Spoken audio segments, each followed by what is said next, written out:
ನಮಸ್ಕಾರ. ಈ ವಿಶ್ಲೇಷಣೆಗೆ ಸ್ವಾಗತ. ಇವತ್ತು ನಾವು ಒಂದು ಅತ್ಯಂತ ಗಹನವಾದ, ಕುತೂಹಲಕಾರಿಯಾದ ವಿಷಯದ ಬಗ್ಗೆ ಚರ್ಚೆ ಮಾಡ್ತಾ ಇದ್ದೀವಿ. ಅದೇ ಸಮಯ ಮತ್ತು ಸ್ವಯಂ ಸಾಕ್ಷಾತ್ಕಾರದ ಮೇಲೆ ವಿಜಯ ಸಾಧಿಸುವ ಹಾದಿ. ಈ ಒಂದು ತಾತ್ವಿಕ ಪಠ್ಯ ನಮ್ಮ ಭೌತಿಕ ಪ್ರಪಂಚದ ಆಚೆಗಿನ ರಹಸ್ಯಗಳನ್ನು ಬಿಡಿಸಿ ಹೇಳುತ್ತೆ. ನಮ್ಮನ್ನು ನಾವು ಹೇಗೆ ನಿಯಂತ್ರಿಸಿಕೊಳ್ಬೋದು ಅನ್ನೋದಕ್ಕೆ ಇದೊಂದು ಅದ್ಭುತವಾದ ನೀಲನಕ್ಷೆ. ಬನ್ನಿ, ತಡ ಮಾಡೋದು ಬೇಡ, ಉತ್ಸಾಹದಿಂದ ಈ ಜ್ಞಾನದ ಪಯಣನ ಶುರು ಮಾಡೋಣ. ಈ ಸಂಕೀರ್ಣವಾದ ಪರಿಕಲ್ಪನೆಗಳನ್ನು ಸುಲಭವಾಗಿ ಅರ್ಥ ಮಾಡ್ಕೊಳ್ಳೋಕೆ ನಾವು ಇದನ್ನ 6 ಮುಖ್ಯ ಭಾಗಗಳಾಗಿ ವಿಂಗಡಿಸಿದ್ದೀವಿ.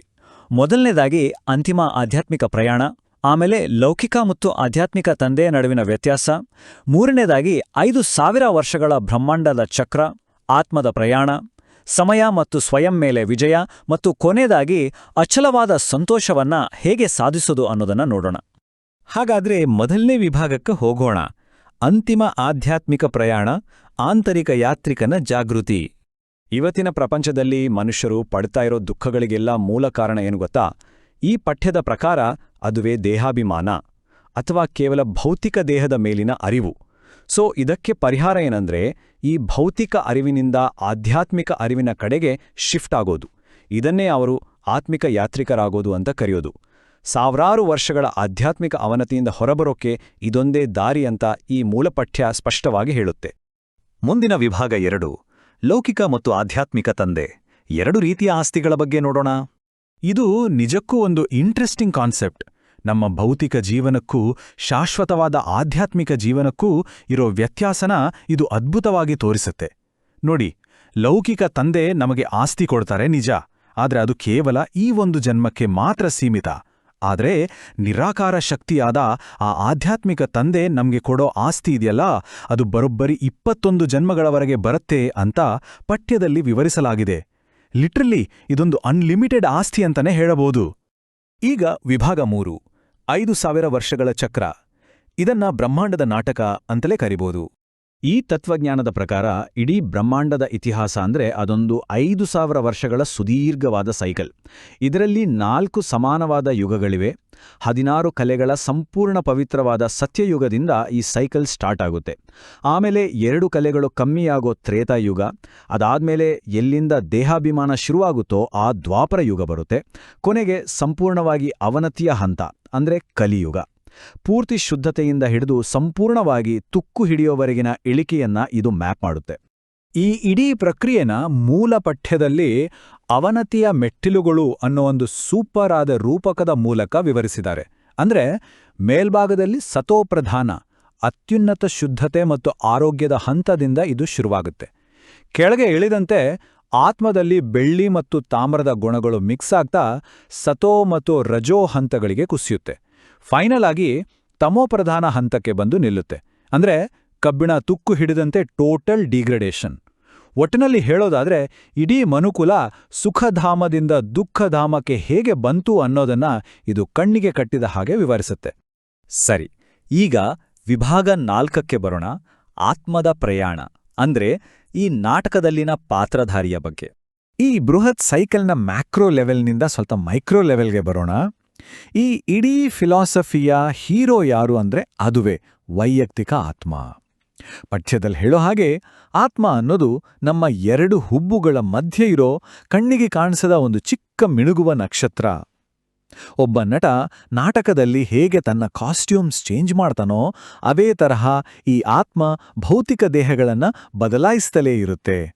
ಇಲ್ಲಿ 84 ಅನ್ನೋ ನಂಬರ್ ತುಂಬಾನೇ ಕ್ರೂಷಲ್. ಯಾಕಂದ್ರೆ ಈ ಸಂಪೂರ್ಣ 5000 ವರ್ಷಗಳ ಚಕ್ರದಲ್ಲಿ ಒಂದು ಆತ್ಮ ಗರಿಷ್ಠ ಅಂದ್ರೆ ಬರೀ 84 ಜನ್ಮಗಳನ್ನ ಮಾತ್ರ ತಗೊಳ್ಳೋಕೆ ಸಾಧ್ಯ ಅಂತ ಮೂಲ ಪಠ್ಯ ಬಹಳ ಸ್ಪಷ್ಟವಾಗಿ ಹೇಳುತ್ತೆ.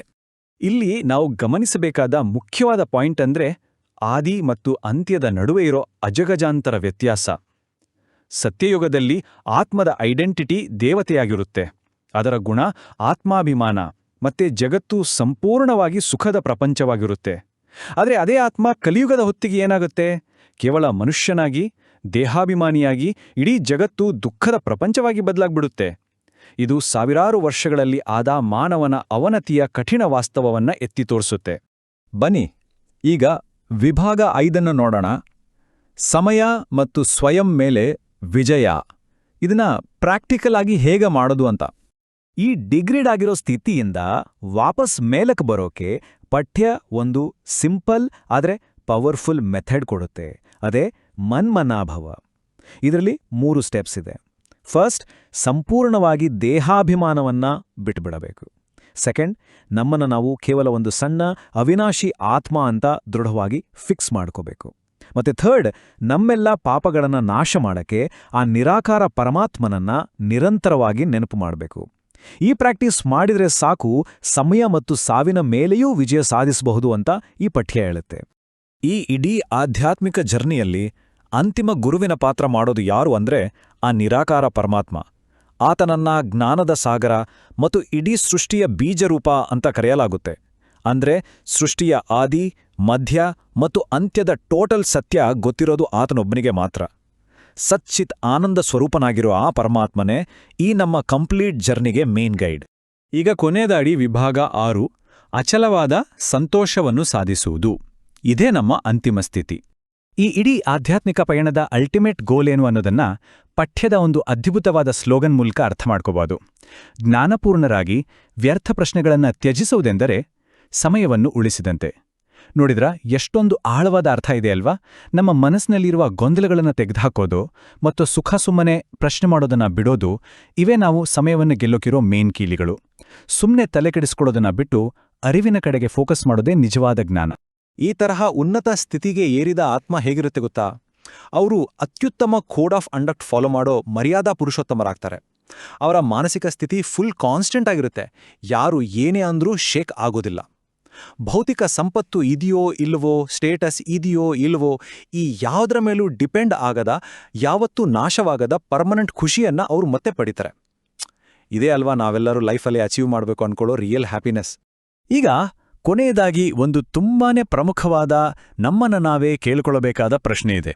ನಮ್ಮ ಅಸ್ತಿತ್ವ ಅನ್ನೋದೇ ಪ್ರಜ್ಞೆಯ ಏರಿಳಿತದ ಇಷ್ಟೊಂದು ದೊಡ್ಡ ಸೈಕಲ್ ಆಗಿದ್ರೆ, ಆ ಪ್ರಜ್ಞೆಯ ಮೆಟ್ಟಿಲುಗಳ ಮೇಲೆ ಪ್ರಸ್ತುತ ನಾವು ಎಲ್ಲಿ ನಿಂತಿದ್ದೀವಿ?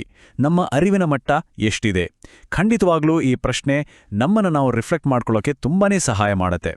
ಈ ಅದ್ಭುತವಾದ ಆಲೋಚನೆಯೊಂದಿಗೆ ಇಂದಿನ ಈ ವಿಶ್ಲೇಷಣೆಯನ್ನು ನಾವು ಮುಗಿಸೋಣ. ಈ ಜ್ಞಾನದ ಪಯಣದಲ್ಲಿ ಜೊತೆಗಿದ್ದಿದ್ದಕ್ಕೆ ಧನ್ಯವಾದಗಳು.